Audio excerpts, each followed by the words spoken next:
Hello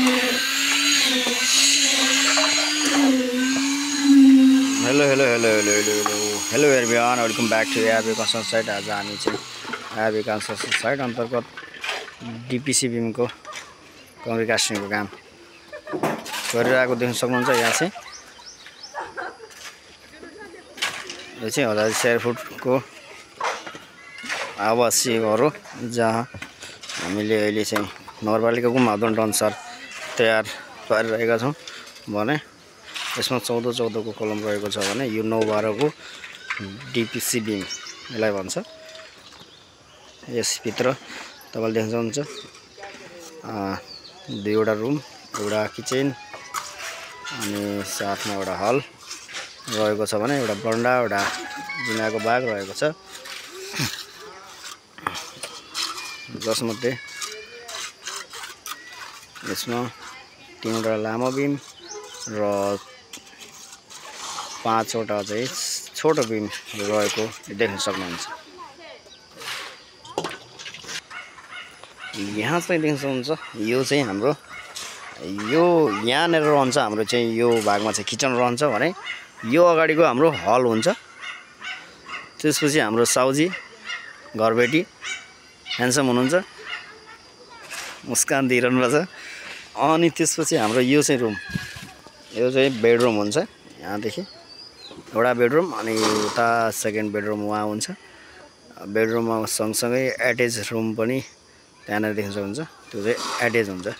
एटेचको लागि हामीले चाहिँ छुट्टै स्पेस पनि छोडेर राखेँ, पहिले नै एटेच गरिसकेका छौँ। अब यो बेडरुम थोरै सानो भएको कारणले गर्दा हामीले थोरै चाहिँ बाहिर चाहिँ स्पेस लिएर यसलाई चाहिँ थोरै रुमको साइजलाई चाहिँ बेडरुमको साइजलाई चाहिँ बढाइदिएका छन्। देख्न सक्नुहुन्छ यो स्पेस चाहिँ लिएर चाहिँ बढाइदिएको देख्न सक्नुहुन्छ। केटाबाट चिल पारामा छन्, अब आफ्नै तालमा छ छोडे भने यो चाहिँ तपाईको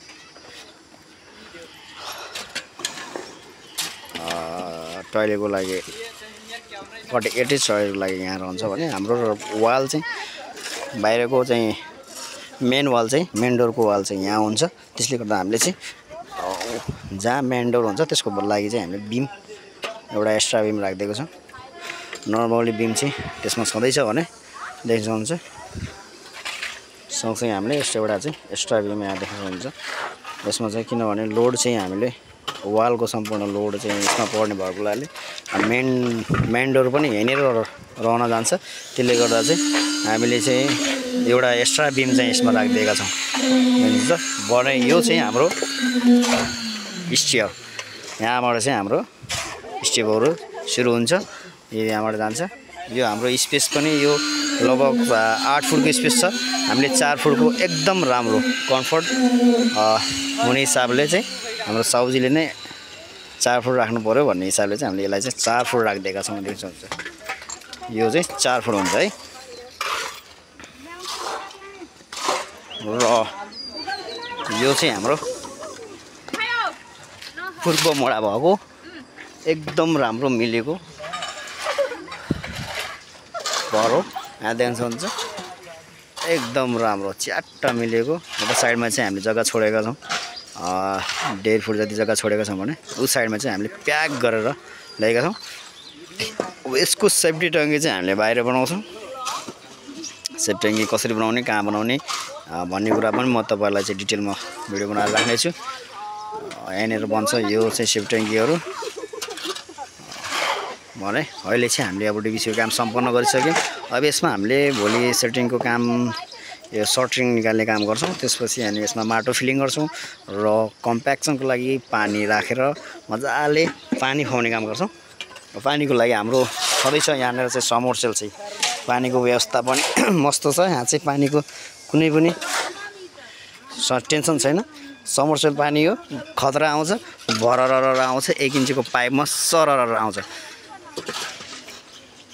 ल हजुर पनि घर निर्माण गर्न चाहनुहुन्छ भने कोलपुर नगरपालिकाभित्र र बाँके जिल्लाभित्र हजुर पनि गर्न चाहन्छ भने हामीलाई चाहिँ एकचोटि सम्झिन सक्नुहुन्छ। हाम्रो सम्पूर्ण डिटेल कन्ट्याक्ट नम्बर फेसबुकबाट हेर्नु भएको छ भने फेसबुक पेजमा गएर पनि हेर्न सक्नुहुन्छ भने सँगसँगै हाम्रो युट्युब च्यानलबाट पनि तपाईँले सम्पूर्ण डिटेलहरू लिन सक्नुहुन्छ। हाम्रो ARB consult site ARB consult सर्भिसलाई चाहिँ सधैँ फलो गर्नुहोला र सब्सक्राइब गर्न चाहिँ नभुल्नुहोला। धन्यवाद।